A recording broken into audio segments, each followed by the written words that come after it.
In our society, we see all of these signs, literally and figuratively, that say, do not do this, do not do that. And ultimately, that just pretty much encourages us to want to do it, because we're inclined to rebel against being told not to do something.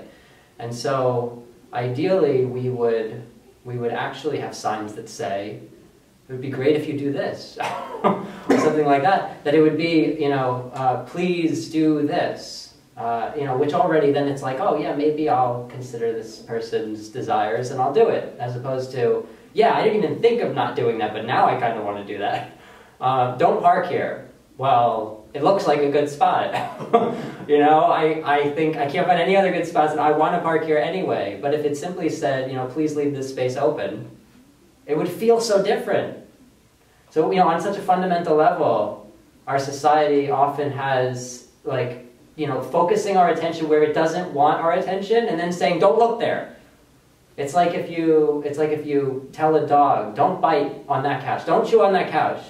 You're pointing at the couch, and the dog, as far as the dog knows, all you want is more attention on the couch, because you're focusing on the couch, you're pointing at the couch, you're giving a lot of energy to it. The dog, as far as the dog is concerned, there's no other way the dog can interpret it to mean anything other than, "I must not have chewed enough on the couch. I better get more attention on the couch here."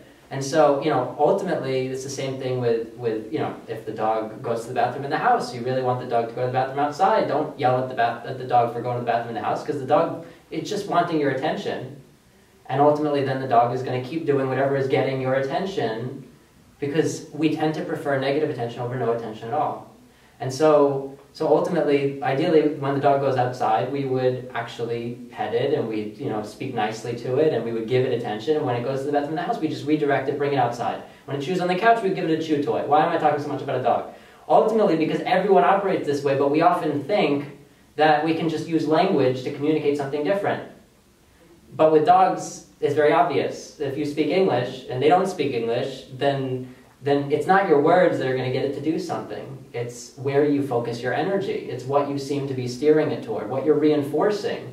When you reinforce a behavior that you like with positive attention, then they do more of it. If you ignore when they go to the bathroom outside because they're doing what they're supposed to do, and then you give them a lot of attention when they go to the bathroom in the house because they're not doing what they should do, then they're considering they want your attention. They're going to do more of what you're not wanting. They're going to go to the bathroom in the house, because they don't know what else you want. They just know you want there's a lot of attention in the house. They don't know why you keep yelling at them. They don't know why they're getting all this negative energy, but they're not getting any indication that they should do anything other than that, because when they go to the bathroom outside, you ignore them. So ultimately, that's true about everything in our lives. Imagine, if you think about it, we often go through life and we focus on what's wrong, what we need to fix, what we want to avoid, the fears that we want to make sure they don't happen. We think, I really hope that I don't get into an accident right now. I really hope that this person is going to be accommodating to me when I speak there. I hope I don't hurt their feelings.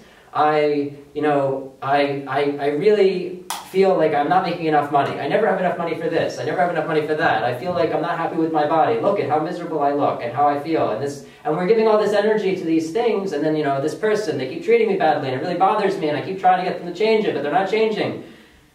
But all we're doing is giving energy to the things we don't want, which already is welcoming that into our experience. If you think about it, how counterintuitive. We don't want these things in our experience, so we focus on them. But ultimately, then they're already in our experience. The people and the world around us don't have to do anything to get us to have those things in our experience, because we've already put them in our experience. As soon as you're thinking about the person who was really mean to you, you're already feeling what you don't want to feel. You're already feeling how it feels when they're being mean to you. And so you're already where you don't want to go. You're already in the experience that you were trying to avoid because you focused on it to avoid it, just like looking at the pole and crashing into it because you so much wanted to avoid crashing into the pole. I hope I don't hit that pole. So ideally, we would redirect all of this attention, considering how powerful our attention is.